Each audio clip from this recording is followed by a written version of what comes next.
It's just you and me, or we. You here together with me at last. We embrace the survival beyond what we would call eternity. It's just you and me, or we.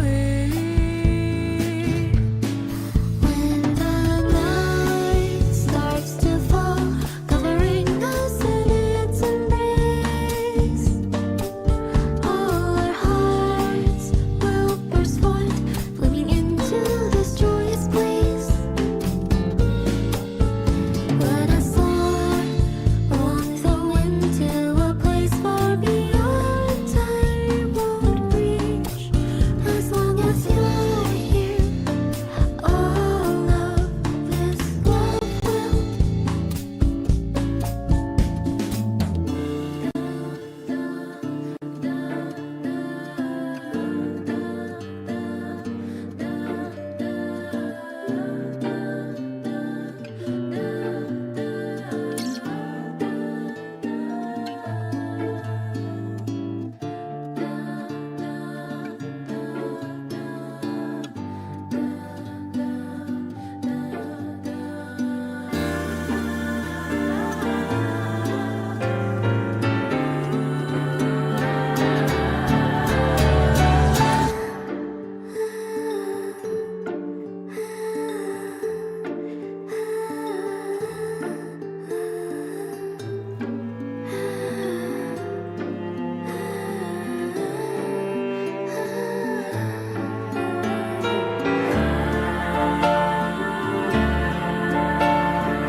The exact same dress from the same designer.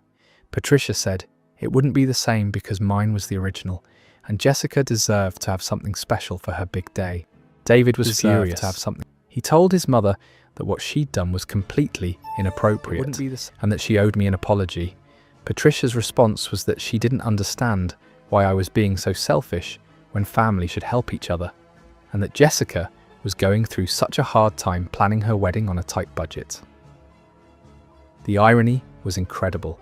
I was a teacher making $35,000 a year, while Jessica lived rent-free with her parents and had her father paying for her entire wedding, but somehow I was the selfish one for wanting to wear the dress I'd bought with my own money to my own wedding. The situation escalated when Jessica called me directly, crying and begging me to let her borrow the dress. She said she'd seen the photos and it was exactly what she'd always dreamed of wearing. And it wasn't fair that I got it first just because I was getting married sooner. She offered to pay me back the full price after her wedding, as if the money was the issue, and not the fact that she wanted to wear my wedding dress to her own wedding. I told Jessica, as gently as I could, that I understood she loved the dress, but it was my wedding dress, and I wasn't comfortable lending it out. I suggested she look into having a similar one made, or finding the same designer. She hung up on me. The next day, Patricia showed up at my apartment unannounced. She had Jessica with her, and both of them looked like they'd been crying. Patricia launched into this speech about how family should support each other and how she was disappointed in my selfishness. She said she'd raised David to be generous and caring, and she couldn't understand how he'd chosen someone who wouldn't help his own sister in her time of need. Jessica chimed in, saying she'd never ask for anything again if I would just let her wear the dress, and that it would mean everything to her because she'd never be able to afford something so beautiful on her own. She said she'd looked everywhere and couldn't find anything that made her feel as special as she knew my dress would. I stood firm. I explained that I understood their disappointment, but the dress was important to me, and I'd worked hard to afford it. I offered to go shopping with Jessica to help her find something similar, or to put her in touch with the designer to see about ordering the same style. Patricia's mask completely dropped. She started yelling about how I was ruining Jessica's wedding and being vindictive because I was jealous of how close their family was. She said I was trying to drive a wedge between David and his family, and that if I really loved him, I'd make this sacrifice to keep the peace. When I still refused, Patricia actually tried to push past me into my apartment, saying she just wanted to see the dress, and maybe we could work something out. I had to physically block the door, while Jessica stood behind her crying about how unfair her life was. David came home, right in the middle of this chaos. When he saw his mother trying to force her way into our apartment, and his sister sobbing on the doorstep, he completely lost it. He told them both to leave immediately, and not to contact us again until they were ready to apologize for their behavior. Patricia's parting shot was that I was destroying their family, and that she'd never forgive me for breaking Jessica's heart over a stupid dress. She said I was selfish and materialistic, and that she hoped I'd be happy ruining her daughter's special day. The wedding went ahead as planned, and I wore my beautiful dress. But the whole experience was tainted by the drama and the fact that David's family wasn't there. Patricia had convinced Jessica and several other family members to boycott the wedding in solidarity, claiming I was being unreasonable and cruel. David was heartbroken about his family's absence, but he stood by me completely. He said he was disgusted by his mother's behavior and couldn't believe she'd tried to manipulate and guilt-trip me into giving up something that was rightfully mine. We got some beautiful photos, and I felt absolutely stunning in my dress. But every time I look at them now, I remember the stress and drama Patricia caused during what should have been the happiest time of my life. She turned my wedding planning into a battlefield and made me feel guilty for wanting to wear my own dress to my own wedding. The aftermath has been ongoing. Patricia still hasn't apologized, and she's been telling extended family members her version of events, painting me as the villain who refused to help Jessica in her time of need. Some relatives have actually reached out to ask why I couldn't just share the dress, as if that's a normal request. Jessica ended up finding a different dress that she claims to love, though Patricia makes passive-aggressive comments about how it's not as special as mine would have been. She's also started making digs about how some people care more about material things than family relationships. David has gone low contact with his mother and sister, which makes me feel guilty, even though I know their behavior was completely out of line. He says he doesn't regret standing up for me, but I can see how much it hurts him to have this rift in his family. The whole situation has made me realize that Patricia never actually liked me. She just tolerated me. The moment there was something she wanted for Jessica, she was willing to steal from me to get it. She saw my wedding dress not as something I'd saved for and chosen for my special day, but as something that rightfully belonged to her favourite daughter. Looking back, there were probably signs I missed. Little comments about how Jessica deserved the best things in life, or how it was unfair that she had to work so hard for what she wanted. Patricia had always favoured Jessica, but I thought that was just normal parent-child dynamics. Now I know better. Patricia doesn't see me as family. She sees me as an obstacle to giving Jessica everything she wants. And when I refused to step aside and hand over my wedding dress, I became the enemy. I still can't believe someone would actually try to steal a wedding dress from their future daughter-in-law, but here we are. I got to wear my dream dress to my dream wedding, but the cost was David's relationship with his family. Sometimes I wonder if it would have been easier to just give in, but then I remember that if I'd caved on this, there would have been other demands down the line. Patricia showed me exactly who she was when she thought she could manipulate me into giving up something important to me. I'm just glad I found out before the wedding instead of after, when it might have been too late to set boundaries. That's the end of that wild story. I mean, the sheer entitlement of trying to literally steal someone's wedding dress is mind-blowing. and then having the audacity to show up at her apartment demanding she hand it over? Patricia really thought she could guilt and manipulate her way into getting what she wanted for her precious golden child. The fact that she tried to paint the bride as selfish for wanting to wear her own dress to her own wedding is just incredible. At least David had his wife's back, even if it cost him his relationship with his toxic family. Let's move on to our next story, which involves a parent who thought public property belonged to them personally.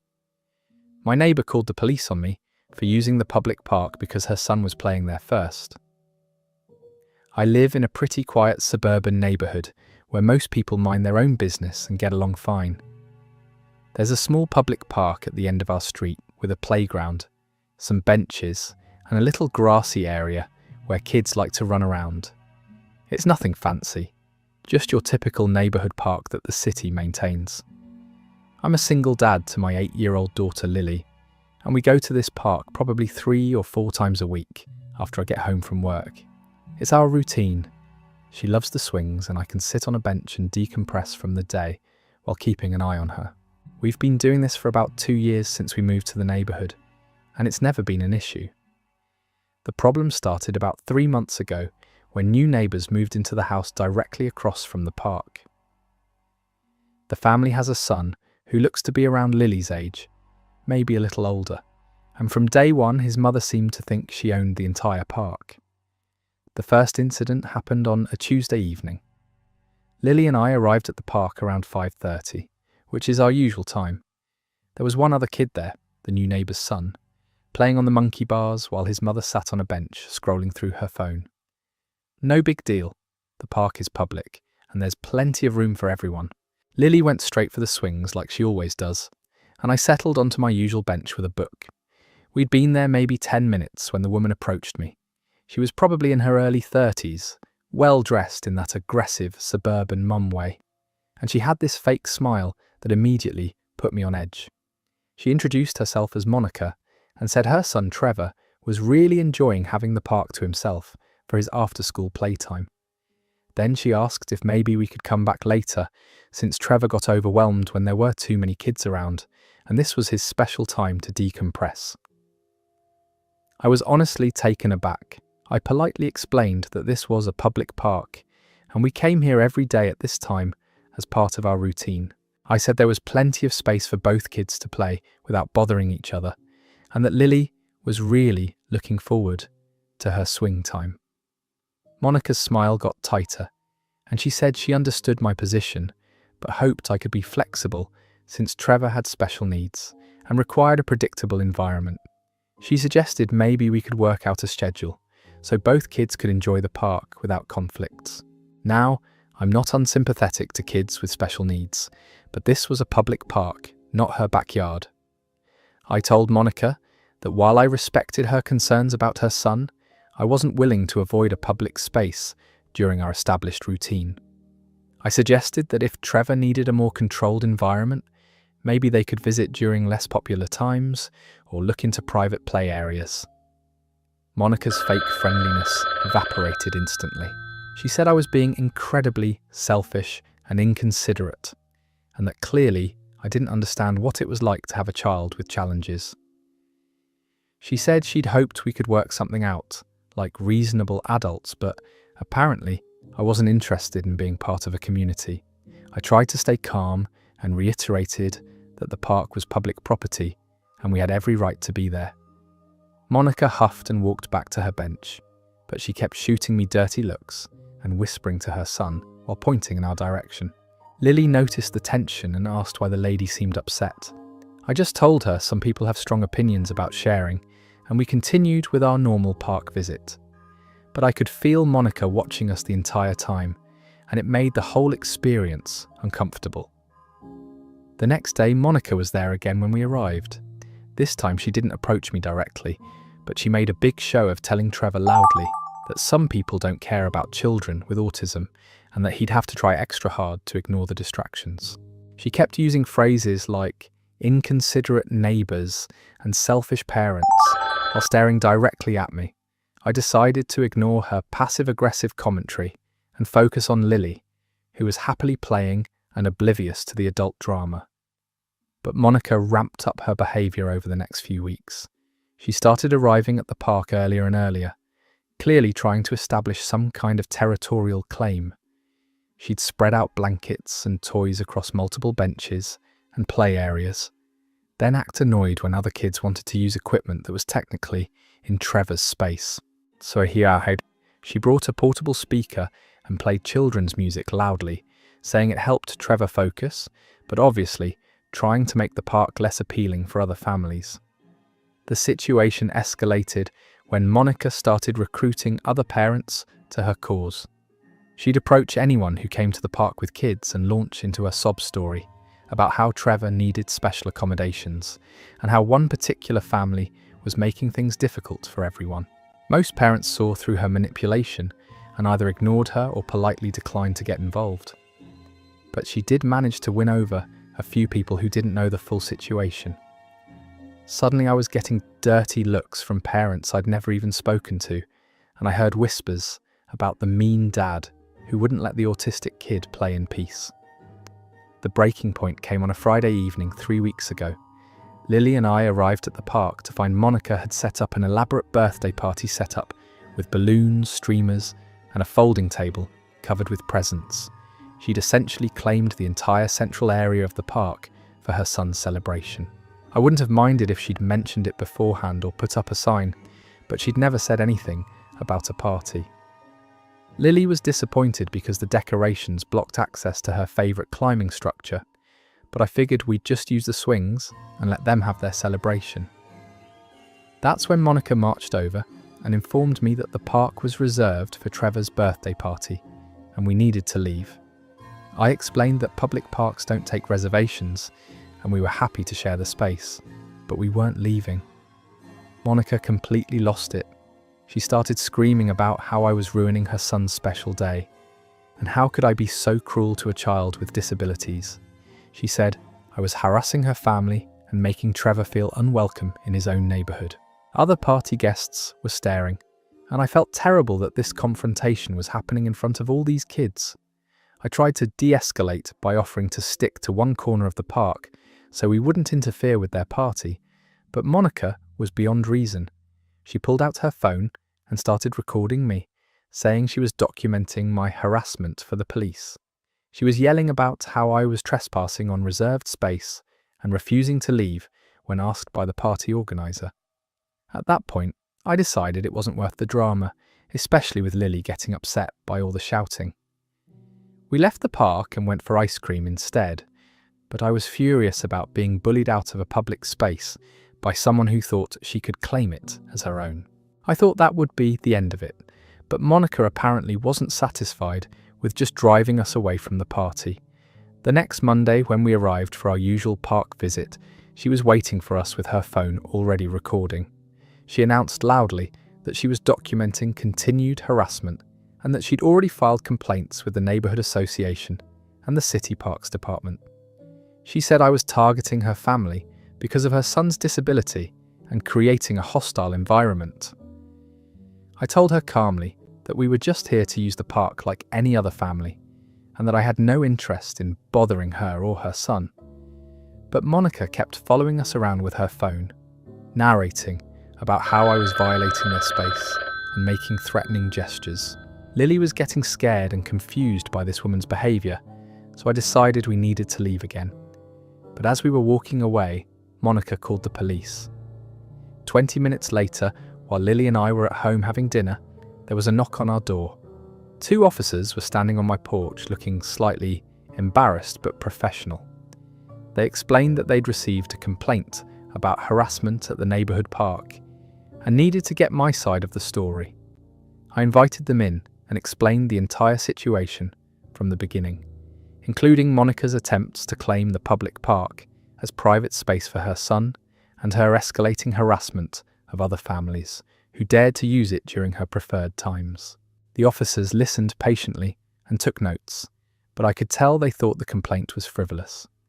One of them mentioned that they'd already spoken with Monica and that her story had some inconsistencies that raised red flags. Apparently, Monica had claimed I'd been verbally abusive and physically threatening, which was completely false. She'd also insisted that she had some kind of official accommodation from the city, allowing her son exclusive use of the park during certain hours, which the officers had immediately known was nonsense. They asked if I had any witnesses to the various incidents, and I mentioned several other parents who'd seen Monica's behaviour over the past few months. They said they'd follow up if necessary, but that I shouldn't worry about any formal charges, since there was clearly no basis for them. The officers were actually very understanding about the situation. One of them mentioned that they dealt with similar cases where entitled parents tried to use their children's needs as justification for claiming public spaces. They said Monica's behaviour was more concerning than anything I'd done. Before they left, they advised me to document any future incidents with Monica and to call them immediately if she continued harassing my family. They also suggested I might want to speak with other neighbours about her behaviour, since this probably wasn't an isolated issue. Sure enough, when I started asking around, I discovered that Monica had already had conflicts with several other families in the neighbourhood. She tried to ban dogs from the park because Trevor was afraid to cook. The most ridiculous incident involved her calling code enforcement on an elderly man who fed pigeons near the park, claiming the birds were creating an unsanitary environment that endangered her son's health. Code enforcement told her that feeding pigeons wasn't illegal and that she needed to stop wasting their time with frivolous complaints. Monica had basically appointed herself the unofficial park dictator, using her son's autism as justification for increasingly unreasonable demands. And when people didn't comply with her made-up rules, she escalated to harassment and false police reports. The irony is that Trevor seemed like a perfectly normal kid who was capable of sharing space with others. The few times I'd observed him playing before his mother intervened, he was interacting fine with other children and didn't seem bothered by their presence. Monica was the problem, not her son. She'd created this narrative where Trevor needed Hi, my name is complete Silly V. control I am over his here environment. making a video It to seemed more showcase like she an was using his extension for diagnosis. Google Chrome that I have made. It's an extension for Gartic Phone. It blocks people you don't trust from showing images on your stream. If you have trolls or just new people you want to be careful with. And I will now showcase how it works. So we have this here a normal game. And we see you playing with Silly, Don't Thank Me, and with Mary Agnes. So let's say I'm suspicious of Mary Agnes. So I click her name and click Start. And we see the reveal. Wholesome stuff. And then Don't Thank Me drew a cute Garfield beaver. And Mary Agnes, we don't see her prompt because we don't trust her yet. Now you can block the screen and click here to unveil it, like so. If we want to block this image, for example, we just click Don't Thank Me's name. And here, it's censored. This includes if we click Next. And now we have Don't Thank Me is blocked. Mary Agnes is blocked. And only myself have the prompt shown. And I can, of course, if I trust them, I can unblock them. So that's about it. Let me know what you think. I'll be adding another feature to it for downloading images.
excuses to justify her own controlling behavior.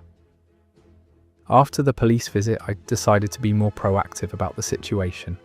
I reached out to the other parents Monica had targeted, and we started documenting her harassment. We also contacted the City Parks Department to make them aware of her false claims about having official accommodations.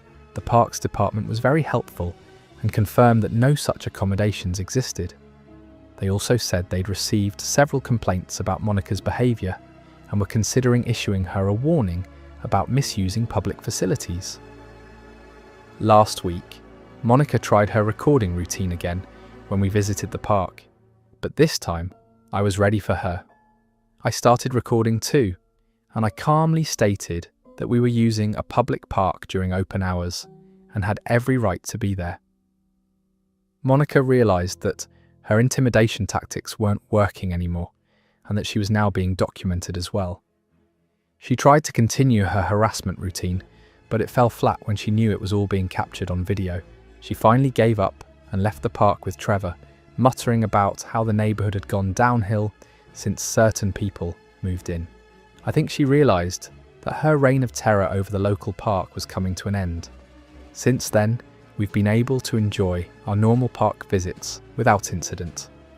Monica still lives across the street, but she seems to have moved on to other battles, or maybe finally realised that she can't claim ownership of public property.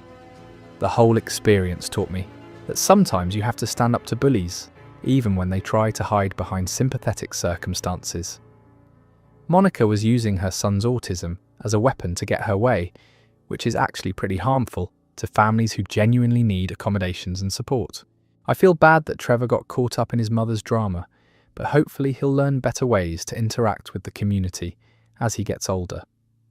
As for Monica, I think she learned that calling the police on people for using public parks isn't going to get her the private playground she wanted, and that's where that story ends.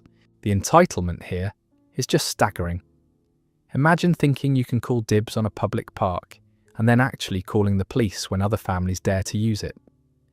Monica really thought she could weaponize her son's autism to control an entire neighborhood and claim public property as her personal domain. The fact that she escalated to false police reports when her intimidation tactics didn't work shows just how far some people will go when they don't get their way. Thank goodness the officers saw right through her manipulation. Our next story takes us into the world of retail, where entitled parents seem to think store policies don't apply to them. My entitled mother demanded I give her my employee discount at a store where I don't even work. I work at a local electronics store part-time while going to college, and I've been dealing with difficult customers for about 2 years now. But nothing prepared me for the absolute chaos that unfolded when my own mother decided she deserved special treatment at a completely different store. Last weekend, my mum asked me to go shopping with her at the mall because she needed help picking out a new laptop for work. I figured it would be a nice way to spend time together, and since I know about computers from my job, I could actually be helpful. We went to the big box electronics store on the other side of town, nowhere near where I work. My mum found a laptop she liked, but when we got to the register, she immediately started acting weird. She kept looking at me expectantly while the cashier rang up her purchase, and when the total came to $800, she turned to me and said loudly, "Okay, honey, give them your employee discount." I was confused and embarrassed. I whispered to her that I didn't work at this store, so I couldn't give her any kind of discount. She just laughed and said, "Don't be modest, just tell them you work in electronics." The teenage cashier looked between us awkwardly while other customers started lining up behind us. I tried to explain quietly that I worked at a completely different store across town, but my mum wasn't having it. She turned to the cashier and announced, "My son works in electronics, so we should get the employee discount. He knows all about these computers." The poor kid behind the register looked like he wanted to disappear. I felt my face burning with embarrassment as I tried to clarify the situation. I told the cashier that I worked at Tech World on 5th Street, not at this store, so there was definitely no discount available. I thought that would be the end of it, but my mum doubled down. She started arguing with both me and the cashier, insisting that employee discounts should work at any electronics store because they're all part of the same industry. She said it was ridiculous that companies wouldn't honor each other's employee benefits, and that the cashier was probably just new and didn't understand the policy. The cashier, bless his heart, tried to explain that employee discounts are specific to each company and that he couldn't apply a discount from a completely different store. My mum responded by demanding to speak to a manager because clearly this was just a training issue. I was mortified. Other customers were staring, and I could see people behind us getting impatient with the hold-up. I kept trying to tell my mum that she was making a scene over nothing, but she was convinced that I was just being stubborn and not advocating for our family properly. When the manager came over, my mum launched into this whole speech about how her son was a valued employee in the electronics industry and deserved professional courtesy. She said she couldn't believe how poorly they were treating a fellow retail worker and that this was exactly the kind of thing that was wrong with customer service these days. The manager listened patiently and then explained very politely that employee discounts are internal company benefits and can't be applied to purchases at competitor stores. He said he understood her frustration, but there was simply no mechanism for honouring another store's employee pricing. My mum's response was to accuse them of discrimination. She said they were clearly targeting us because we looked like we couldn't afford full price, and that if I was a manager instead of just a sales associate, they'd be more respectful. She demanded corporate contact information so she could file a complaint about their unfair treatment. At this point, I was ready to sink through the floor. I pulled my mum aside and begged her to just pay for the laptop and leave, but she was on a mission now. She said she wasn't going to let them take advantage of us and that I needed to learn to stand up for myself in retail situations. She marched back to the counter and demanded proof that employee discounts couldn't be shared between stores. She wanted to see the policy in writing, and she suggested that maybe if I called my manager at TechWorld, we could work out some kind of professional arrangement. The manager remained incredibly professional throughout this entire ordeal, but I could see other employees gathering to watch the spectacle. Some customers had given up and left their items to find another register, while others were openly recording the situation on their phones. Finally, I couldn't take it anymore. I loudly announced to everyone within earshot that I did not work at this store, had never worked at this store, and that my employee discount from a completely different company had absolutely nothing to do with this purchase. I said my mum was mistaken about how retail discounts work and that I was embarrassed by the entire situation. My mum looked shocked that I'd contradicted her publicly. She tried to save face by saying she was just testing whether they'd be honest with us, but nobody was buying it. She reluctantly paid full price for the laptop, while muttering about how customer service wasn't what it used to be. The walk back to the car was incredibly awkward. My mum tried to act like nothing had happened, chatting about her new laptop and asking if I wanted to grab lunch, but I was still processing the fact that she'd just tried to scam a store using my employment at a completely different company. When I finally asked her what she'd been thinking, she got defensive. She said employee discounts were a perk that should be honoured everywhere because retail workers don't make enough money and deserve breaks wherever they can get them. She claimed she was just trying to save money and didn't understand why I wasn't more supportive. I tried to explain that what she'd attempted was essentially fraud and that she could have gotten both of us in serious trouble. But she brushed off my concerns, saying that big corporations make plenty of money and wouldn't miss a few dollars in discount savings. The most frustrating part was that she genuinely seemed to believe she'd done nothing wrong. In her mind, having a son who worked in electronics somehow entitled her to discounts at any electronics store, regardless of company policies or basic logic. She kept bringing up examples of other perks that supposedly work across companies, like how LEA discounts are honoured at different hotels. I had to explain multiple times that employee discounts are completely different from membership benefits and loyalty programs. Even now, weeks later, she occasionally brings up that shopping trip and complains about how unreasonable that store was.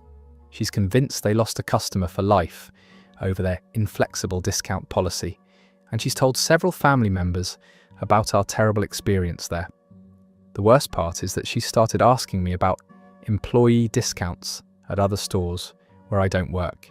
She seems to think that working in retail gives me some kind of universal insider access to deals everywhere. I've had to repeatedly explain that my part-time job at one store doesn't make me a retail industry insider.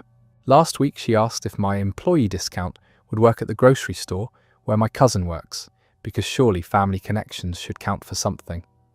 I realised that she still fundamentally doesn't understand how any of this works. I love my mum, but this whole experience showed me a side of her that I'd never seen before. She was willing to lie, argue with teenagers, demand to speak to managers, and cause a public scene, all over a discount that never existed in the first place. The strangest part is that she can definitely afford to pay full price for things. This wasn't about the money. It was about feeling like she deserved special treatment because her son works in retail. She seemed to think that my job somehow elevated her status as a customer everywhere we went. I've started declining her invitations to go shopping together, which makes me sad because we used to enjoy those trips. But I can't handle the second-hand embarrassment of watching her try to negotiate discounts based on my employment at completely unrelated stores. The whole thing has made me more empathetic toward the customers I deal with at my actual job. I've always tried to be patient with difficult people, but now I understand how mortifying it can be when your family member is the one causing problems for minimum wage employees who are just trying to do their jobs. I still cringe when I think about that poor cashier who got caught in the middle of my mum's discount delusion. He handled the situation with way more grace than I would have if someone had tried to scam my store using fake employee credentials from a competitor. That's the end of that story. Wow, the second-hand embarrassment is real with this one. The fact that she genuinely believed her son working at one electronics store somehow entitled her to discounts everywhere is just wild. And then doubling down when called out, demanding managers, claiming discrimination, the whole 9 yards. That poor cashier probably still tells this story to co-workers. At least the poster had the sense to be mortified instead of enabling the madness. Let's move on to another gem about a parent who thought rules were more like suggestions. My entitled father-in-law ruined my daughter's birthday party because he thought the theme was stupid. I have a 7-year-old daughter named Ruby who is absolutely obsessed with dinosaurs. Not princesses, not unicorns, but specifically paleontology and prehistoric creatures. She knows more about different dinosaur species than most adults, and she's been asking for a dinosaur-themed birthday party since January. My husband and I were thrilled to plan something special for her. We booked a community centre, ordered dinosaur decorations, and even hired a guy who does educational presentations with realistic dinosaur puppets. Ruby was over the moon with excitement, and she'd been telling everyone at school about her upcoming dinosaur adventure party. The problem started when my father-in-law, Frank, found out about the theme. Frank is one of those traditional guys who has very specific ideas about what little girls should like. When Ruby mentioned her dinosaur party during a family dinner, he laughed and said something about how she'd grow out of this phase soon enough. I should have seen the red flags then, but I assumed he was just making conversation. Frank has always been a bit old-fashioned, but he loves Ruby and generally keeps his opinions to himself when it comes to parenting decisions. 2 weeks before the party, Frank called my husband and suggested we might want to reconsider the theme. He said he'd been thinking about it, and maybe a dinosaur party wasn't appropriate for a little girl's birthday. He offered to pay for a princess party instead, complete with a dress-up station and a character appearance. My husband politely declined and explained that Ruby had specifically requested dinosaurs and was really excited about learning more about paleontology. Frank seemed to accept this, but he made some comment about how we were confusing her about gender roles and that she'd thank us later for steering her toward more feminine interests. I was annoyed but figured he'd get over it once he saw how happy Ruby was at her party. She'd been working on dinosaur facts to share with her friends, and she'd even convinced 3 of her classmates to dress up as different prehistoric creatures. This was her dream party, and I wasn't about to let anyone's outdated opinions ruin it. The day of the party arrived, and everything was going perfectly. The community centre looked amazing with all our decorations. The dinosaur expert was setting up his presentation, and Ruby was glowing with excitement in her paleontologist costume, complete with a safari hat and toy excavation tools. Guests started arriving around 2 o'clock, and all the kids were immediately fascinated by the dinosaur displays we'd set up around the room. Ruby was in her element, explaining the difference between herbivores and carnivores to her friends and showing off her collection of fossil replicas. Frank arrived about 30 minutes into the party, and I could tell immediately that something was wrong. He looked around the room with this expression of barely concealed disgust, like we'd decorated with garbage instead of carefully chosen dinosaur-themed items. But Frank wasn't just disapproving. He'd come prepared. He walked in carrying several large bags from a party store, and when I asked what they were for, he announced that he'd brought some appropriate decorations to make the party more suitable for a young lady. Before I could stop him, Frank started pulling princess decorations out of his bags. Pink streamers, tiara-shaped balloons, and a huge banner that said, "Happy Birthday, Princess," in glittery letters. He began hanging these items over our dinosaur decorations while explaining to anyone who would listen that little girls should have princess parties, not boring educational themes. I was speechless. Ruby looked confused and upset as her grandfather started covering up all the decorations we'd spent weeks planning. Some of the other parents were staring, and I could see kids pointing at the mismatched decorations and whispering to each other. My husband immediately intervened and asked his father what he thought he was doing. Frank replied that he was saving the party and making it more appropriate for Ruby's age and gender. He said she'd appreciate having a real little girl's party instead of this confusing dinosaur nonsense. Ruby, bless her heart, marched right up to her grandfather and told him she didn't want princess decorations because this was a dinosaur party. She explained very seriously that she'd invited her friends to learn about paleontology, not to play dress-up, and that she needed him to put her dinosaur banners back up. Frank's response was to pat Ruby on the head and tell her that she was just confused because we'd been filling her head with inappropriate interests. He said that once she saw how much fun a princess party could be, she'd realise that dinosaurs were for boys and she should focus on more feminine hobbies. I finally found my voice and told Frank that he needed to stop redecorating our party immediately. This was Ruby's birthday. She'd specifically requested a dinosaur theme, and we weren't changing it to suit his personal preferences about what little girls should like. Frank got defensive and said he was just trying to help Ruby develop proper interests. He claimed that encouraging her dinosaur obsession was setting her up for social problems later, and that other parents were probably judging us for not steering her toward more traditional activities. The dinosaur presenter, who had been watching this whole exchange with obvious confusion, finally stepped in. He mentioned that about half of his audience at educational events were girls, and that many of the world's leading paleontologists were women. He said Ruby was one of the most knowledgeable kids he'd ever met, and that her passion for science should be celebrated. Frank dismissed the presenter's comments and continued hanging his princess decorations. He said he didn't care what some stranger thought about child development, and that he knew what was best for his granddaughter. He started removing our dinosaur centerpieces and replacing them with plastic tiaras and fairy wands he'd brought. At this point, Ruby started crying. She'd been looking forward to this party for months, and her grandfather was systematically destroying everything she'd been excited about. She kept asking why he was taking away her dinosaurs and replacing them with things she didn't want. Several of the party guests were getting uncomfortable with the tension, and some parents were starting to gather their kids to leave early. The whole celebration was falling apart because Frank couldn't accept that his granddaughter had interests that didn't fit his narrow definition of femininity. My husband finally snapped. He told his father that he had exactly 2 minutes to remove all of his decorations and leave the party, or he'd be escorted out by security.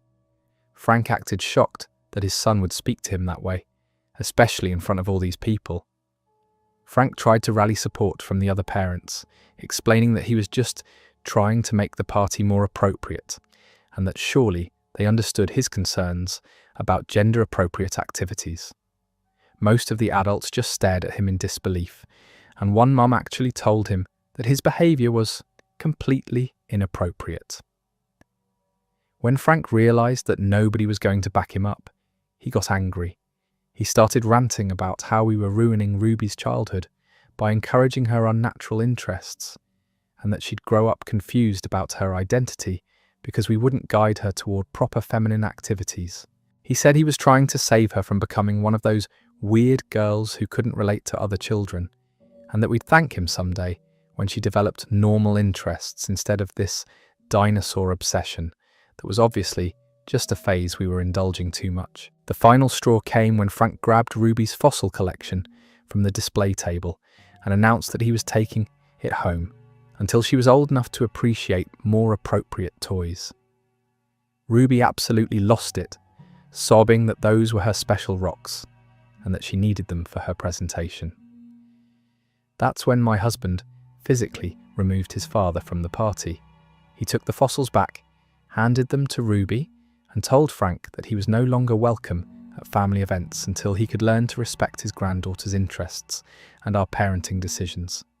Frank left shouting about how we were destroying Ruby's femininity and that he'd tried to save the party, but we were too stubborn to accept help. He said we'd regret not listening to him when Ruby grew up socially maladjusted because we'd encouraged her weird hobbies instead of teaching her to be a proper young lady. After Frank left, we had to spend 20 minutes removing all of his princess decorations and trying to restore the dinosaur theme. The presenter was incredibly understanding and even extended his program to make up for the time lost dealing with the disruption. Ruby eventually stopped crying and got back into party mode, but I could tell the whole incident had shaken her. She kept asking why Grandpa didn't like her dinosaurs and whether there was something wrong with girls learning about paleontology. We reassured her that there was absolutely nothing wrong with her interests and that Grandpa was just confused about what makes a good party. The dinosaur expert backed us up, sharing stories about famous female paleontologists and telling Ruby that her knowledge was impressive for someone her age. The party ended up being a success despite Frank's interference. Ruby had a great time with her friends, learned some new dinosaur facts, and got to show off her fossil collection. But the whole experience was tainted by her grandfather's attempt to impose his outdated gender expectations on her special day. The aftermath has been ongoing. Frank has been calling my husband constantly, insisting that he was just trying to help, and that we overreacted to his suggestions. He claims he never meant to upset Ruby, and that he was only thinking about her future social development. He's also been telling other family members his version of events, painting himself as the concerned grandfather who tried to save his granddaughter from parents who were encouraging inappropriate interests. Some relatives have actually reached out to ask whether we think Ruby's dinosaur obsession might be unhealthy. My husband has gone low contact with his father until Frank agrees to apologise to Ruby and acknowledge that her interests are valid regardless of traditional gender expectations. Frank has refused, saying he shouldn't have to apologise for trying to guide his granddaughter toward normal activities. The whole situation has made me realise that Frank's old-fashioned attitudes run much deeper than I'd thought. This wasn't just about party decorations. It was about his fundamental belief that girls should conform to traditional feminine roles regardless of their actual interests or personalities. Ruby, for her part, has bounced back remarkably well. She's still obsessed with dinosaurs, and she's even more determined to become a paleontologist when she grows up. She started telling people that girls can like whatever they want, and that anyone who disagrees is just confused about science. I'm proud of how she handled the situation, and I'm glad we stood firm against Frank's attempts to shame her interests.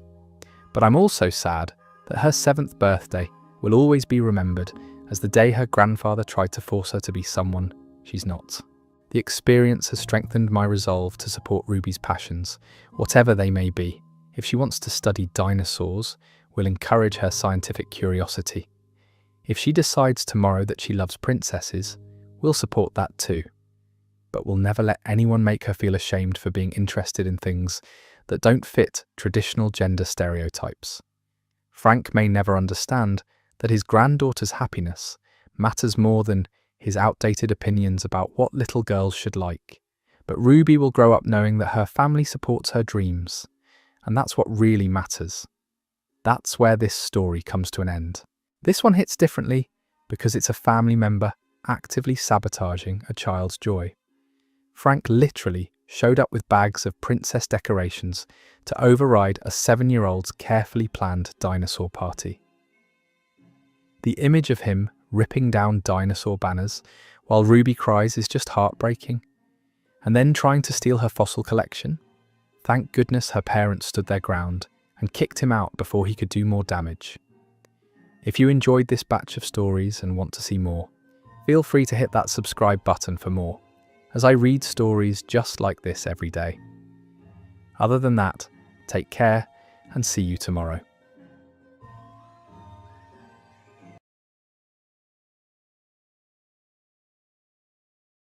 It's been a while since the last Reddit video, so thanks for coming back to the channel. I've got a bunch of stories to read today. And while I do that, I'm going to be building a super smelter. Well, maybe not so super, but I just desperately need something to smelt all of the raw iron and gold that I've mined over the span of this world. I don't even know why I collect all these amethyst crystals. I never end up using them for anything. Anyways, let's read some stories and judge some people. Am I wrong for asking my daughter to uphold her end of the deal?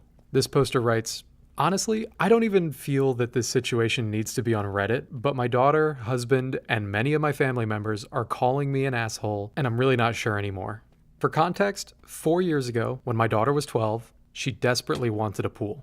She said that all of her friends had pools, and she was the only one who didn't have one. Plus, she loved swimming. She insisted that she would use it daily in the summer. My husband and I could afford one, but as I'm sure some of you know, pools are very expensive, and neither of us really like swimming. So we wanted my daughter to understand the cost she was asking for. We made an agreement that we would install a pool, but that once she was old enough to start working, she would pay us back for half of it. She quickly agreed. This story. Pools are so expensive.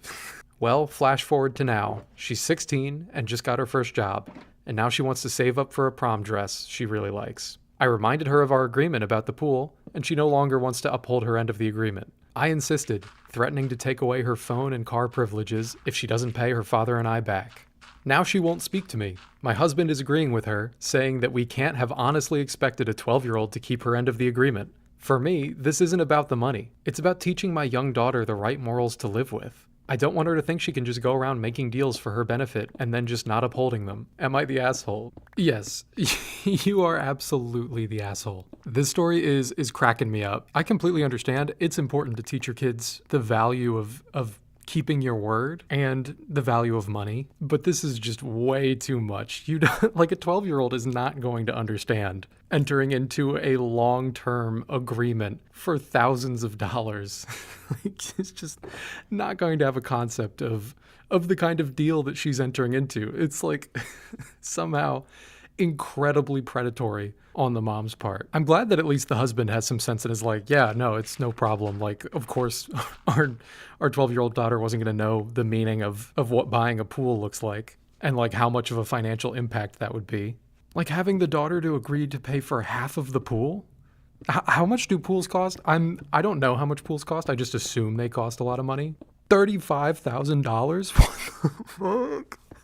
That's just like the low end of the average cost of a pool in the US. That's crazy. You're gonna make your daughter pay half of that? I don't know. Don't like quote me on that cost. I just Googled it and that's the AI response. Who knows what the actual like average cost is, but that's what Google AI says. Yeah, if you want to teach your daughter good morals, teach her by admitting that you're able to make a mistake and dissolve her debt. Don't like go after your daughter's credit score before she has one. I can't believe there's parents like that out there. This story was infuriating. Let's read another one here. By the way, I'm for sure not building this on my own. I am definitely following a tutorial. It's from a channel called Mysticat. They only have 1 million subscribers, so I figured I'd give little bro a shout out. No, but it's a good video. Check it out. Okay, the next story is an Am I Overreacting? This poster writes, girlfriend threw away the dinner I cooked because she wanted pizza instead. My girlfriend texted me earlier. I'm too tired and frustrated to even respond. I was trying to do something nice for her and surprise her with something that she really likes, but apparently she wasn't in the mood for it. I feel pretty much tired of trying in general. I guess I didn't really ask her what she wanted tonight for dinner, but I still feel pretty angry. And it's my favorite thing. We have receipts to read. Let me go ahead and read some of these text messages. I'll put them on the screen right now. The girlfriend writes, hey, when's your break? Can you pick up a pizza so I have something to eat tonight? The poster writes back, no babe, I made the wine braised short ribs you said last night were your favorite, so I got up early to cook them. You just have to pull them from the pot. There's that and small s'mores cakes I made for Wednesday, since there's extra and I figured you'd want some. I don't really want that though. Can you just grab a pizza on your break? We can eat that stuff later. No, I'm locked in for the night. What's wrong with the short ribs? You literally just told me that it was your favorite thing, so I made it special for you. Kinda sucks. Well, I tried it and it came out kinda gross anyway, so I'm tossing it. Can you ask to leave for a bit and stop by Papa John's or something? I just want stuffed crust. What do you mean gross? You tossed it? As in like threw it away? It just tasted bad and I don't know what to tell you. It wasn't edible. It's not a big deal. I just need to eat something tonight for dinner though. Did you ask? Dude, what the fuck? That was expensive meat. Why did you throw it away? I already told you I'm not leaving work. Well, I don't know what you expect me to do. It's simple as fuck. Just order the pizza then if you're busy. Like I have something to eat. Hello? Places are closing soon. I'm busy at work. I don't want to talk about it right now. Please figure it out. We'll talk later. Seriously, you're going to be this much of an asshole over this? I didn't ask you to cook anything. If you can't deal with the basics of being a supportive partner, then it should be something I consider and find someone who will support me. Oh my god. What the hell? That's insane. It's reading stories like this on Reddit that make you very glad that you have a normal partner that doesn't completely disrespect you. I think if I was this guy, I'd be pretty pissed too. I think I would be offended that she didn't want to eat the food that I made, but I don't necessarily think that's like the worst part. Like, I think it's okay that his girlfriend does not like the food or want to eat it. That's fine. If she doesn't want to eat it tonight, that's okay. But it's this insistence on like he needs to leave work and go get a pizza for her. Like, if you're not going to eat the food that he's already made for you, maybe go get yourself some food. You can take care of it on your own. This guy is absolutely not overreacting though. He has every right to be disappointed in the way that his girlfriend is speaking to him. Those last couple texts are incredibly disrespectful. She's not like entitled to him going out and buying a pizza for her. That would be a nice thing for him to do, but to threaten like that she's gonna go find a guy that will go take care of her and get her a pizza, like, I don't know, that's just that's too much.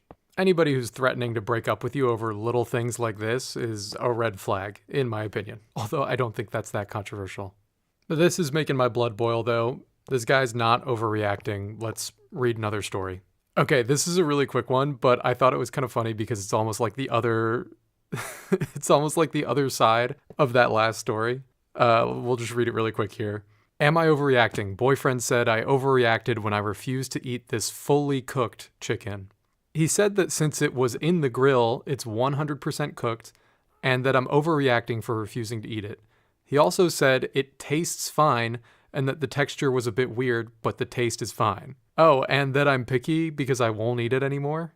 Okay, so this is the most absurd picture of chicken I've ever seen. I'm going to put it on the screen. I'm warning you right now. This picture is nasty. If you're grossed out by gross looking food, you've been warned. I'm going to put it on the screen in 3, 2, 1. Okay, and it's gone.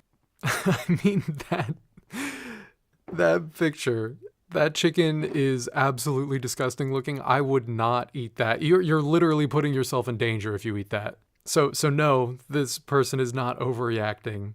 That is not a fully cooked piece of chicken. That is for sure raw. Don't touch it. It's not even pink, this is raw! And Coop has delivered undercooked salmon. Am I the asshole for choosing my best friend as my best man instead of my stepbrother? I'm a 24-year-old male, getting married to my fiance, 28, female, in 2 weeks. My stepbrother Pete is a 25-year-old male. He's mad at me because I chose my best friend Charles as my best man. Honestly, choosing Charles was a no-brainer because Pete and I aren't close. Yeah, we're stepbrothers, but we never lived together. I used to live with my mom, and he lives with my dad and my stepmom. We didn't go to school together. We only hung out when I visited my dad. And even then, the times when he came out of his room when I was over were few and far between. Even in the last 6 months, I can count on one hand the number of times I've talked to Pete. Whereas I've talked to Charles pretty much every day in the last 6 months. I used to invite Pete to do things with me and call to chat so we could have like a brotherly relationship, but he never accepted any of my invitations or answered any of my calls, so I gave up trying. He's made it clear to me that he doesn't want much to do with me. On the other hand, Charles and I are really close. Charles and I have known each other for 11 years, and we used to hang out pretty much every day. He chose me as his best man for his wedding.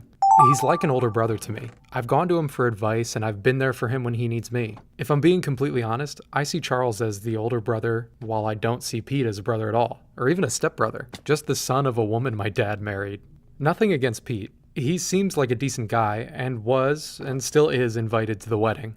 He just isn't in the wedding party because he's basically a stranger. Anyway, the whole reason I made this post is because I got a text from Pete earlier today. He found out I chose Charles as my best man, and he was hurt that I didn't choose him. And then he demanded that I make him best man. I apologized and said I was sticking with Charles, and he messaged back saying he wasn't coming if he wasn't.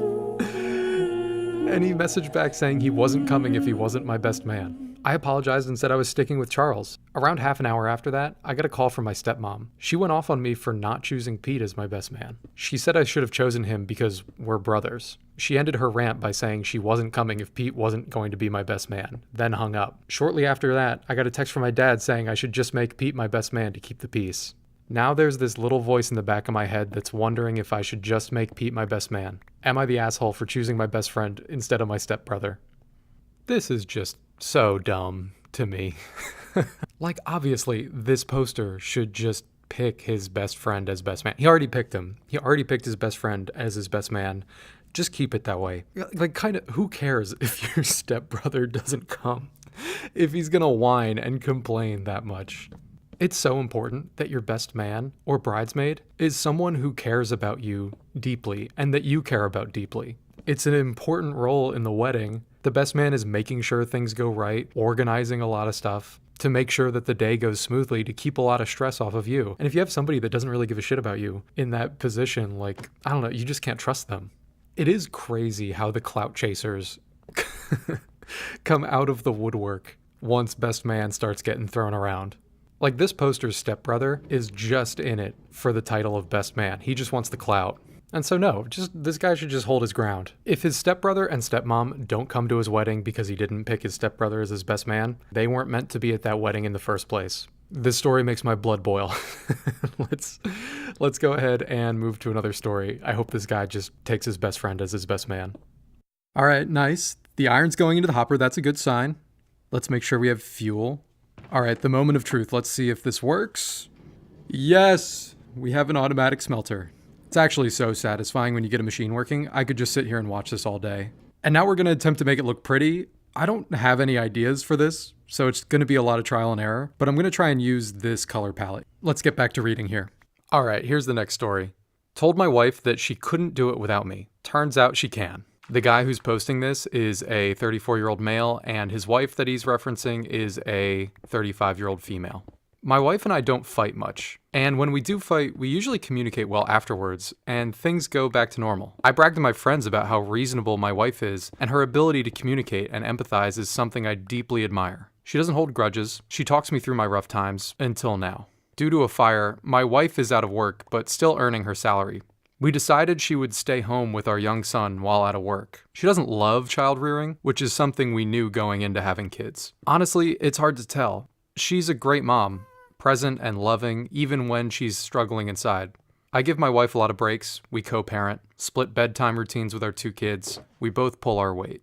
Yesterday was a snow day. My daughter was home with my wife and son. I was working from home downstairs all day. I helped my daughter with cyber school until noon, and my wife was with my son out in the snow all morning, plowing the drive and sidewalks, etc., maintaining the house.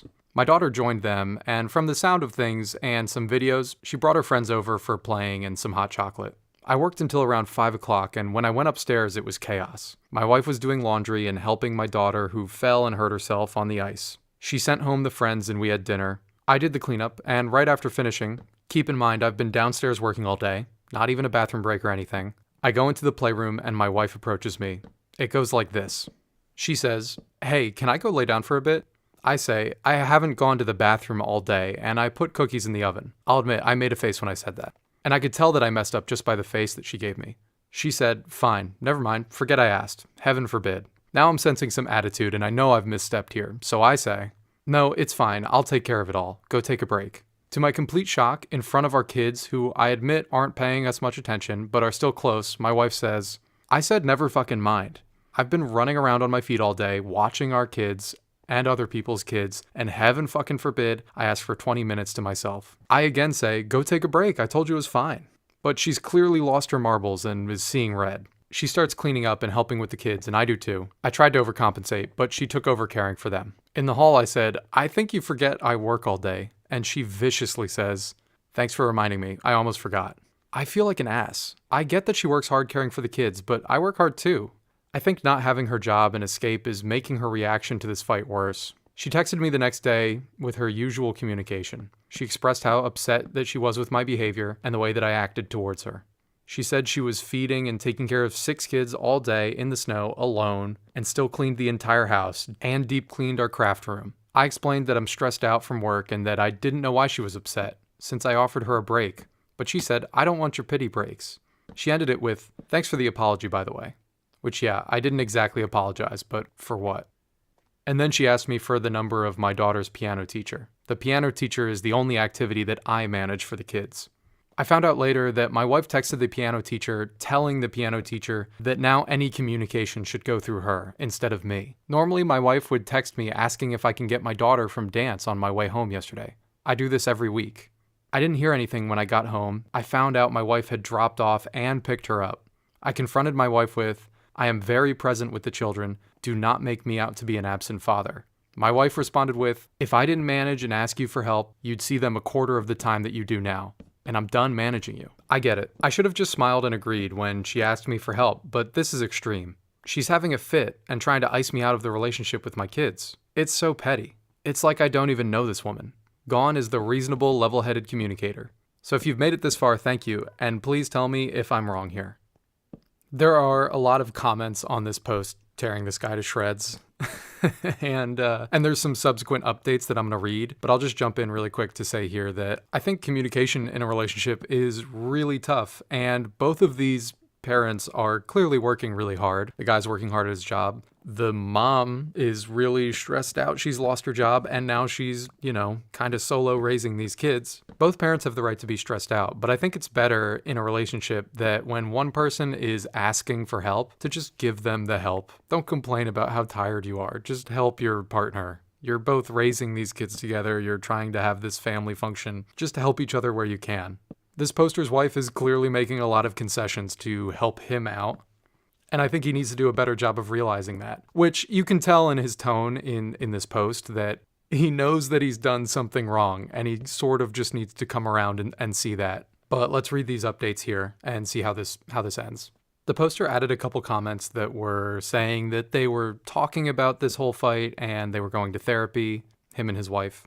And it sounded like he was really working to be a better husband and father. So then he came back with this update that I'll read right now. "I've taken a lot of time to really look at the man I've become. My wife and I are 100% back to being a team. But I've realized that I wasn't stepping up in the way that I always wanted to. I promised my wife a partnership, and even though it's been a month or so since the fight, and my wife keeps asking me to forget it happened, I can't. My therapist is helping me sort through my overthinking. My wife started therapy because of the stress of losing her work and staying home has caused. Her issues appear to stem from feeling useless without bringing in a paycheck, and was taking on too many tasks at home to overcompensate. She doesn't feel like she deserves breaks, and when she takes them, she feels awful about herself, like she's being lazy. Coming from the least lazy person I know, I can tell she's struggling, and I've been supporting her as best I can. I often make sure she knows I think she deserves breaks.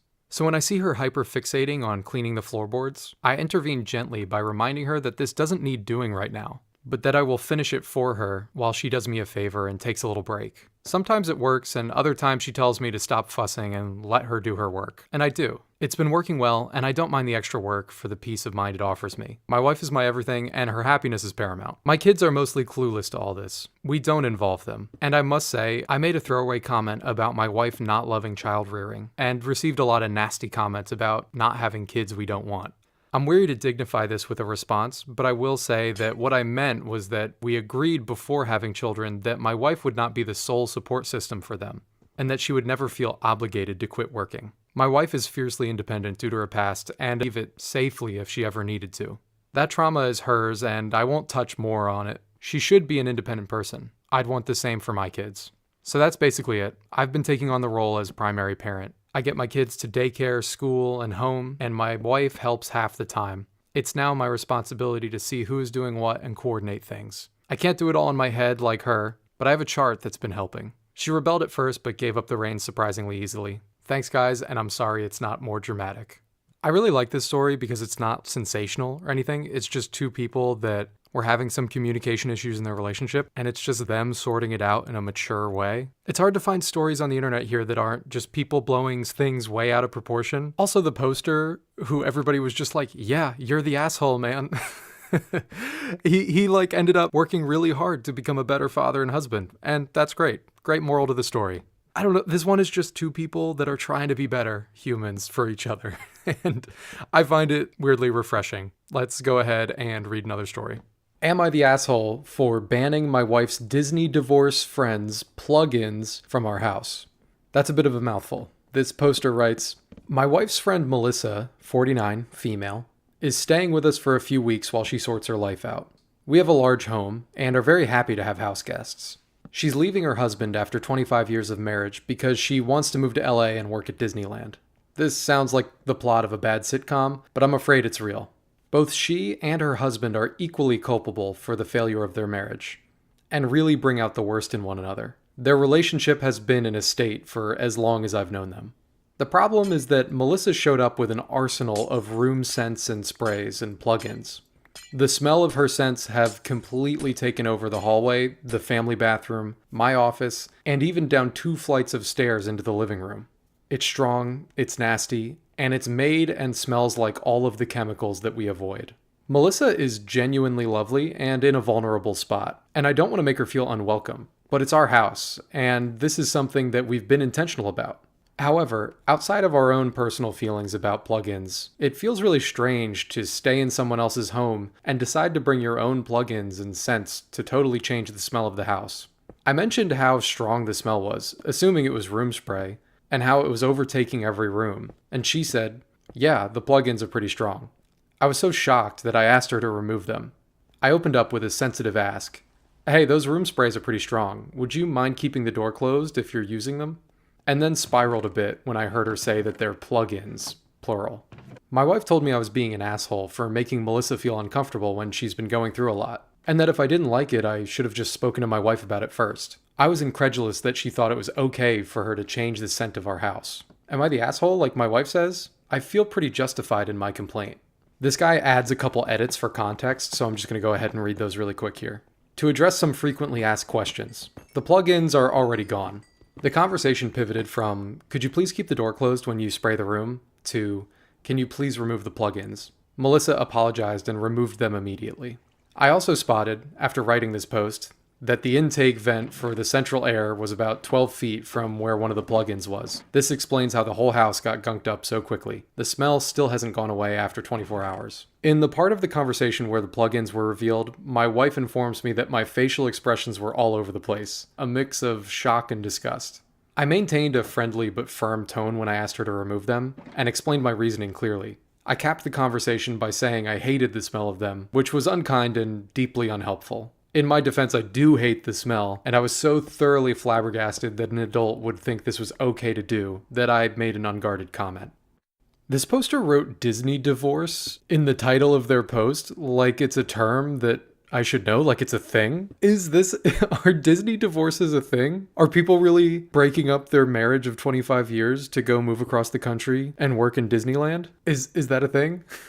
Glossing over that, people can like what they like. I don't think this guy is the asshole. Like, I think that this person, Melissa, should have asked if she could plug in her scents, sprays, whatever, Like, I think it's a little bit rude to assume that you can just plug in whatever smells you want when you're staying in somebody else's house. It does sound like this guy was like maybe a little bit harsh when he was talking to her about it.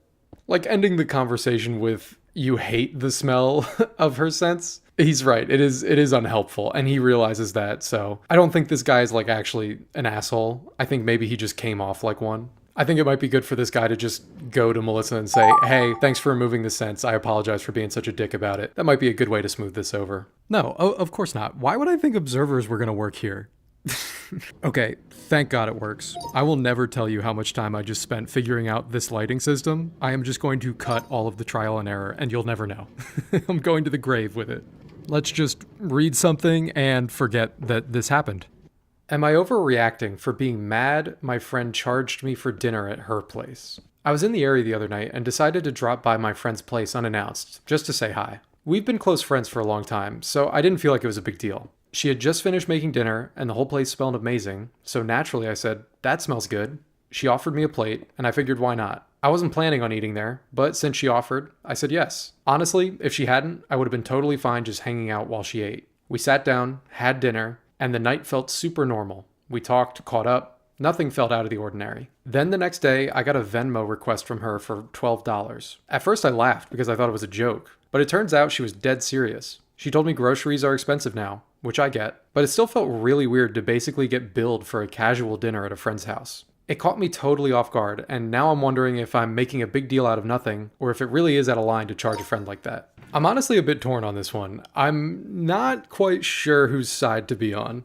On the one hand, I completely agree that it is weird to charge your friend for a dinner that you have made for them. Like if a friend invites me over for dinner, I'm not expecting to have to pay for that food. I'd be happy to chip in, but if it's not said beforehand, I guess I'm not really expecting it. But this poster was not invited over. Like they said that they just dropped in unannounced, which I hate.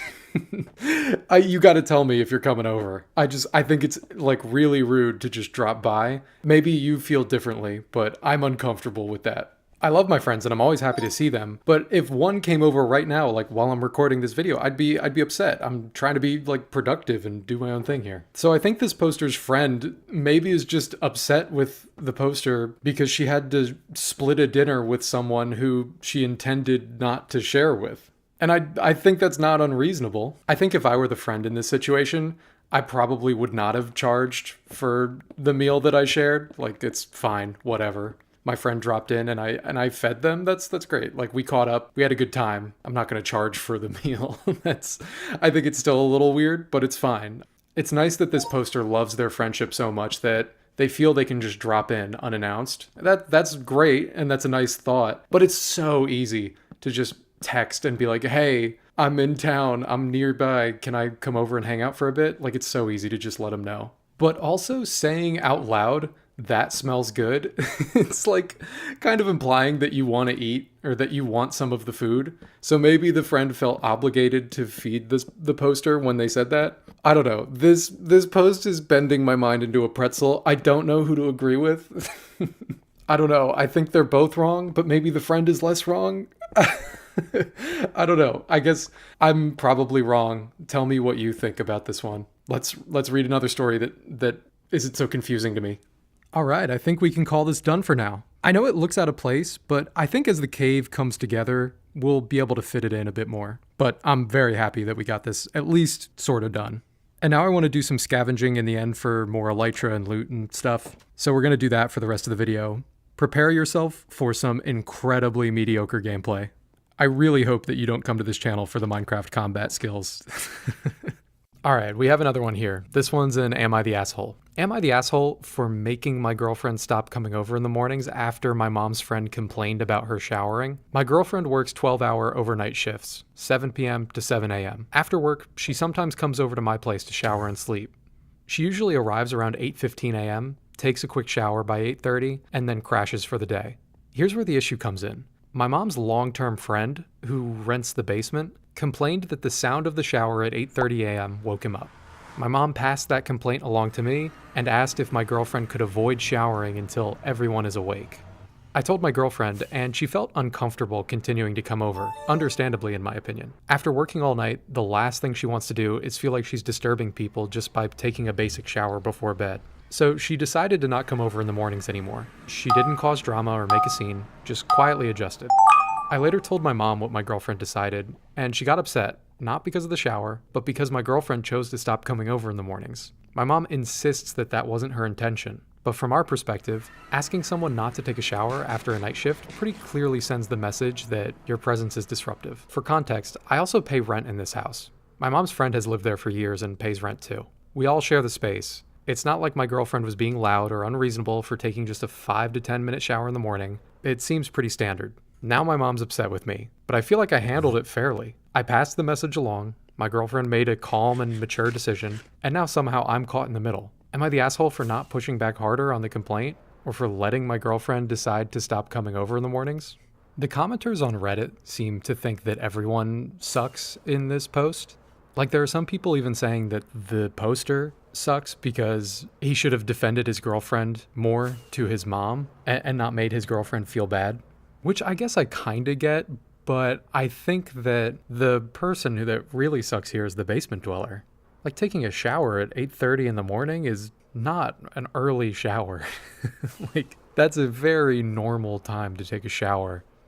And I think they should realize that they're living in the basement, like, that's just gonna happen at that time in the morning. People are gonna wake up and start to take showers. The girlfriend in this story just seems like an amazing person. Like, she clearly just doesn't want to ruffle anybody's feathers and just quietly adjusted her life and stopped taking showers when the complaint was brought up, which is really nice. I don't think she needs to stop. And yeah, I guess, like, thinking about it more, this guy maybe, like, should defend his girlfriend a little bit more and talk to his mom and just say, hey, that's kind of ridiculous. My girlfriend should be able to come over and shower at a normal hour. And I think this poster's mom is upset just because she knows that it's a bit of a ridiculous request to say that someone can't shower at 8:30 in the morning. So I think now that she feels bad about it, she's getting mad at the poster for telling his girlfriend about it. I don't know, let's all just agree that the basement dweller sucks and move on. Let's read another story here. Am I the asshole for taking the only 2-seat table in the restaurant all to myself? I'm realizing now that I've had a lot of food-related stories in this one. I think I'm just hungry, but I don't know. Anyway, let's just read this. This poster writes, I, 35 female, have given up on dating, but still enjoy date activities. So once a month I take myself out on a date. I go out to the movies, museums, even mini golf by myself. And I always treat myself to a nice lunch or dinner around 3 or 4 p.m. After the lunch rush, but before the dinner rush, so I have plenty of time to enjoy my food. For my self-dates, I always look to try a new restaurant. Saturday I found this great little Mediterranean place. It's a real gem, hidden away at the end of a strip mall, with murals on the walls, lovely guitar music, and only about 7 tables in total. When I got there, only one other table was occupied, and I sat down at the only other 2-seater table. The waiter got me my drink, and I had just put in my order when a couple walked in. They looked around the small restaurant, saw me at the only other 2-seater table, and approached the waiter. I was on my Kindle, not paying attention, until I heard the waiter say, there are plenty of other tables. They whisper argued for another minute before I heard the man say, she won't take that long to eat. She's all alone. The woman huffed, and they sat at a 4-seat table right next to me. They ordered waters and loudly said that they were still deciding what they wanted, but were clearly stalling because she looked right at me when she said it. I chose to ignore it. When I treat myself to self-dates, I go all out and order an appetizer. Soup, salad, entree. My appetizer came out, and I clearly heard the man say, see, it's just a small meal. She'll be gone soon. I didn't say anything, and just enjoyed my food. When I finished, the woman grabbed her purse like she was going to dash for my table before someone else came in, only for the waiter to bring out my soup. I took my time eating the soup as the waiter again asked the couple if they're ready to order. The woman said they're still deciding and needed water refills. Then my entree came out. As soon as they saw it, the woman said, are you fucking kidding me? The food was amazing, and even though I knew they were waiting for my table, I took my time in appreciating my meal. Halfway through, the waiter again asked them if they were ready. The man said they were starving and ordered. The woman was clearly not happy, but also ordered. I was also tempted to order a dessert too, but I was stuffed. I paid my check, and I saw as I was leaving the couple moving their plates over to my table, which hadn't been cleared off yet. At the time, I thought it was hilarious, but when I told my friends about it, they said I was being an asshole. They said restaurants like that were for couples on dates and not single people. and that it wouldn't have been a big deal for me to move or have gotten takeaway to eat at home. I said it was 4 p.m., not prime date time, and that there were 5 other tables to pick from. But they said I'd taken the most romantic table and ruined their date for my own enjoyment. Now I'm not sure, and I'm asking the internet for impartial judgment. I think I just really relate to this poster because I go to restaurants by myself all the time, and I hope I'm not being an asshole for for taking a 2-seater table. Like, what other table are you supposed to get? Am I just not supposed to go out to restaurants alone? Like, absolutely not. This is what restaurants are for. You go out to eat to them. It doesn't matter how many people you have. I do a lot of traveling solo for the job that I have had for the last couple years. And so I've just kind of gotten used to going out and eating alone. Let me just say, I really enjoy eating alone. I cannot recommend it enough. There's like a little bit of discomfort that you have to get over at first, but when you realize that nobody cares that you're there alone, you can just sit there and scroll on your phone, read, eat good food, and eavesdrop on other people's conversations, which is the best part. So no, I don't think this poster is the asshole. I think that she just had an encounter with some crazy people that frankly need to mind their own business. There are a bunch of comments talking about how people are so judgmental about women eating alone, which I completely get. That's just like a standard that I think people are more judgmental of women eating alone than men eating alone. But I like this comment. This comment reads, "It's none of their business how long you've been there or whether you're on a date. If the restaurant didn't want to serve you, they wouldn't have seated you. And the waiter should have seated the couple elsewhere or asked them to leave." I think that kind of sums it up. This poster is not the asshole. I hope she continues to go eat alone all the time. To answer the question before you ask it, I am absolutely looking up the coordinates of these end cities on like a seed finder online. Is that cheating? Probably. Do I care? Not really. Saves me time and rockets. All right, am I overreacting? My partner doesn't text me back in a timely manner. This poster writes, "Me and my partner have been together for a year and 3 months now, and I always get into arguments with them about not texting me in a timely manner, within like 3 hours. However, they don't seem to see it as a problem, because they think it's normal. But what I'm having trouble understanding and accepting is how they're so busy to where they can't text me within 3 hours. Or even just tell me they probably won't be able to text me back. I would be fine with them just telling me straight up. I have an anxious attachment style, and I always get angry when they keep doing it. They say it's a habit, and it's starting to make me more angry because why is that habit destroying our relationship? We're in a long-distance relationship, but we've met in person before. For example, they went to the gym recently, and they hired a personal trainer, which is new. Then they left me undelivered for 6 hours. I was angry because they could have at least told me that they got there, or that they were done, but they just fell asleep after. I was worried, but I was just prosecuting them for leaving undelivered for 6 hours. It's getting so frustrating, and it's making me stressed when they say I'm a military partner for just asking for stable communication. I'm just so stuck on what to do. This is literally our only line of connection. The poster provides a picture of one of their text exchanges of them just reaching out to no response. I'll put that on the screen. They go on to say, "This picture shows 2 things, the timestamps and the desperation. We did a call around 1:10 p.m., and then they called me around 11 p.m., approximately their time. I'm just getting frustrated because is this normal? Their friends say I'm overreacting and that I'm the one that's in the wrong, but I just believe that what I'm asking for shouldn't be that much. I just need advice or insight from anyone. Please and thank you." I'm kind of curious what you guys have to say in the comments about this one, because I'm a little bit unsure on how I feel about it. I don't know, because in the past, or like, you know, in the past and currently, I've been a person who takes time to respond. Like, I definitely don't respond immediately to texts. And I understand that I could do a better job of that. And in my relationship, I do try to respond as quickly as I possibly can. But it seems to me like this poster is being a little bit too anxious about wanting a response. I completely understand. They said that they're long distance, and texting and calling is their only form of communication. But looking at this again, they said that they had a call with their partner around 1:10 p.m., which in that text exchange is like right in the middle of that. So I don't know, if you called it like 1:10 p.m. and then you sent a text at 5:30 asking if they're all right, that just feels like a little bit overboard. I don't think you need to be so worried about communication like that. It gets to the point where if you're too over anxious about communicating with your partner, then it starts to degrade the relationship and it just stresses everybody out unnecessarily. I do feel bad for them. They said that they have that anxious attachment style, which just does not pair well with someone who takes a long time to respond to texts. But I do think that this poster is overreacting a bit here. Like in this situation, I think both partners need to make some concessions. Like I think this poster needs to maybe take a bit of a chill pill and and let their partner take a couple hours to respond to their texts, and maybe their partner needs to do a bit of a better job responding quicker. Like, looking at that text exchange, it definitely looks really bad for the partner. Like, it is easy to just respond to a text and say that everything's good and like, yeah, we should probably just chat later because I'm busy. But the poster definitely doesn't need to text every 3 hours asking if they're all right, especially if they just talked on the phone not that long ago. I don't know. Like I said, I might be completely wrong on this one. I'm curious to hear your thoughts on this. Okay, I had another story about jealousy, but I think this one's a little bit better.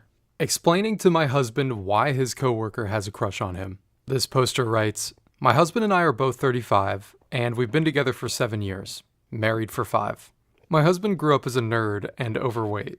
He unfortunately was bullied a lot in adolescence, not just by boys, but by girls. The girls would call him a whale, or one awful story where a group of girls made one of their friends ask him to the dance because she lost a bet. When he got into his 20s, he gained some confidence and got healthy, but because of his story, he can never tell when women flirt with him. He never assumes someone is hitting on him because that never really happened in his life before. My husband works in tech, and within his team, there's one woman named Mary. My husband and I are both very well aware how tough the tech industry is for women. He told me that during one of his meetings with Mary, she expressed that she was bringing up issues and people were ignoring her. And then they would bring up the same issues she spoke about a month later like it was their idea. My husband was trying to figure out why Mary was being ignored. I said to him, "You know why?" To which he said, "Oh no, do you think it's because she's a woman?" To which I said to him, "It might not be the whole issue, but she very well may be being ignored because she's a woman." He asked if he should talk to her about it, and I encouraged him to. I explained that even if it isn't the case, acknowledging that you will support her is important. So he brought it up to Mary, asking if she felt like she was being ignored because people in her position get ignored, or does she in particular feel like she's getting ignored? He told me that they had a very thoughtful conversation, and she did get a little emotional at the end. Since that conversation, she's felt more comfortable opening up to my husband about her feelings regarding work, and they've talked about a lot of personal things as well. I could tell she was crushing on him a little bit, but nothing inappropriate. Last night while we were getting ready for bed, my husband looked at his phone. Mary had sent him a message on their work channel at the end of the workday asking about how his day was and saying, "Feels weird that I didn't get to talk to you today." My husband looks at his phone and said, "So I think Mary might have a little crush on me." To which I said, "Well, of course she does." He looks at me and says, "What do you mean?" I told him that I wouldn't be surprised if this was the first time in Mary's professional life where a man not only considered her feelings, but asked her about how she felt. He was treating her as an equal, and she's probably so grateful to have someone at work to confide in that she's a little sweet on him. My husband and I joke around a lot about how people tell him he's a good guy for doing basic human things. When I explained Mary had a crush on him, he sighed and said, "So once again, all I needed to do to get a girlfriend back in the day was not be a dick," to which I said, "Pretty much." I think both the poster and the husband in this situation are handling this situation incredibly. I really like this post for a couple reasons. First of all, there are a lot of guys out there that literally have no idea when they're being flirted with or if a female that they know has a crush on them because they've literally never been crushed on before. There are a lot of guys out there that go through that post-high school glow up where before a girl had literally never talked to them in their life, they're all of a sudden getting attention and they just don't know that it's even happening or how to handle it. It's surprisingly common. But I think this poster is doing a really great job of not being angry about it, not getting super jealous or anything, just simply explaining the situation to her husband, all while also being really mindful of his coworker's feelings. You could see this being a very different Reddit story if the poster was jealous or if the husband was ignorant. So it's nice that both people in this story were were just good people. I don't know. Sometimes I think it's good to read these wholesome stories. We gotta have a little bit of drama in there, but it's good to bring it down with the wholesome stuff every once in a while. Those stories about the husband being bullied, though, at the beginning of this post were high-key very tragic and horrible. I'm really glad that the husband made it out of adolescence all right and is doing well now. Alright, the next few stories that I'm going to read are subscriber submissions. If you want to send in a story that I'll potentially read in a video, you can send it to the email that I have down in the description. If you want to leave a comment about these stories, I just ask that you be respectful. These are real people. And also just remember that I'm a guy on the internet. I'm not always going to have the best opinions. I feel like I should just say that every day. Am I the asshole for telling my friend she needs to break up with her boyfriend? I'm a 16-year-old female. Along with plenty of other high school students my age, we went on a school trip a couple weeks ago. One of my best friends, also 16 and female, was there as well. However, her ex-boyfriend was also there. For context, this ex treated my friend like complete trash. He never bought her flowers, never complimented her, got mad when she bought a certain homecoming dress, talked to other girls, etc.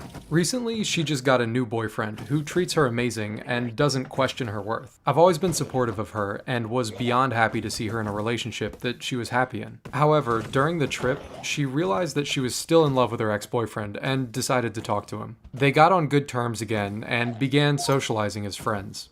I thought that this was okay as long as she told her current boyfriend. However, as the trip progressed, they started getting really close. They would go off alone together, have long talks, and Snapchat a bunch, etc. One night in our hotel room, she and her ex locked themselves in our hotel room so they could talk about things. When she came back, I asked how she felt about her ex. She said she missed him and didn't know if she liked her ex or her current boyfriend more. At that point, I was kind of fed up, and I told her that she was being selfish for staying with her boyfriend because she's only going to hurt him. And I said she should be single so she could figure out who she is without a boyfriend. I told her she can't control her feelings, but she can control what she does with them. I also explained that her ex treated her awfully, and her new boyfriend actually treats her like she's worth something. So I didn't understand why she was still so in love with him. When we got home from the trip, she only told her boyfriend she had her ex on Snapchat, that they had talked once, and that she had forgotten the rest. I can't be the only one that thinks this is messed up. Am I the asshole? I would agree with you that is messed up, but I think you gave great advice. I think you gave very level-headed advice to your friend. It's always really hard to watch your friend go through something like this, and the answer just seems so obvious to you. You're just like watching them, like wishing that you could make the decision for them, but you can't do that. As long as you give your opinion in a respectful way, like that's what friends are for. You're there to support her. But I mean, now that you've said your piece, you've given your opinion, it's her job to make her own decisions now. And you just have to continue to be supportive of her in the future. But yeah, I agree with you. I think if things continue on their current trajectory, I think her boyfriend is probably going to get hurt. It seems like if he finds out about how much time they're spending together, he's not going to be happy. But yeah, it's crazy. Sometimes you just have these friends that insist on getting into toxic relationships over and over and over again. And then when they finally get into a good relationship, you're like, yes, you did it. You found a good one. Then they just go back to a toxic ex. It drives me insane. But thank you for writing in. I hope your friend does what's best for her. Let's read another story here. Okay, this next subscriber writes, I downloaded Tinder and got catfished, and now I feel disgusted. So this happened a while ago, but I felt like sharing the story. A few months ago, I downloaded Tinder after I was a bit heartbroken, and it was sort of a way to cope. I was open about not looking for anything serious, since I didn't feel ready for it at the time. I matched with a guy and we immediately started talking. I thought he was pretty, and I liked the attention he gave me. He asked me about my body count and stuff, which made me uncomfortable, but I kept talking to him anyway. We started talking on Discord for like 3 days, I think. And it didn't take long before he started saying sexual things to me, despite me telling him that I wasn't really comfortable with it. But it entertained me, so I kept talking to him. He didn't ask for nudes or anything. I'm pretty sure he had some sort of porn addiction since he found a way to make everything sexual. It's easy to think that I should have just stopped talking to him since he was being so sexual towards me, but I was naive and a bit desperate for some sort of connection. The day I actually blocked him was when I asked him if he could send me a Snapchat of his face. He was really hesitant about it, but I kept asking him, so eventually he snapped me. It was completely different from what he had on his profile. I confronted him about how he had searched for pictures on Pinterest that he then used on his profile. He defended himself by saying he downloaded Tinder as a joke and that he didn't want to match with people he knew. I found it disgusting, how I allowed myself to be sexualized by a man that I thought was something else. I know it sounds wrong, and I didn't feel comfortable even when I thought he looked like someone else, but I felt even more betrayed. I immediately blocked him, and now I'm incredibly scared to download a dating app again. I'm so sorry that happened to you. That really sucks. And it's not like an uncommon experience. And it happens to both guys and girls. I know somebody who got catfished and they tried to get money out of them. It's just scary stuff. You can't be too careful on these dating apps. I met my girlfriend on Hinge. So, I mean, the experience worked out for me, but I totally understand if you don't want to go back to them and are soured on dating apps from here on out. That's totally understandable. I will say, if you're thinking about going back to them, the safe way to go about it, a lot of these apps have like a verification process. Like next to people's profiles, they might have a verified check mark. Just moving forward, maybe only talk to people with that verification. Maybe that's a safer way of going about it. I guess you never really know because you're meeting someone online, but there are at least safer ways to go about doing it. Also making sure that when you meet for the first time, it's in a very public place. All the classics. I'm no expert though. Maybe go read some comments. Hopefully some folks down there have some good tips to share on how to online date safely. But I'm really glad you got out of that situation. Hopefully things are on the up and up. If some guy is taking the conversation in those directions really quickly, it's best to just avoid talking to them entirely. Just don't talk to those creepy dudes. All right, here's the final haul. Got some pretty good stuff here. Definitely needed some more elytra now that we are rocket ready. And here's one of many hauls from the smelter we built. Definitely feels good to have this done. I also really like the look of the lights on top. Feels kind of like a loading bar. Whenever I'm smelting something, I'll be able to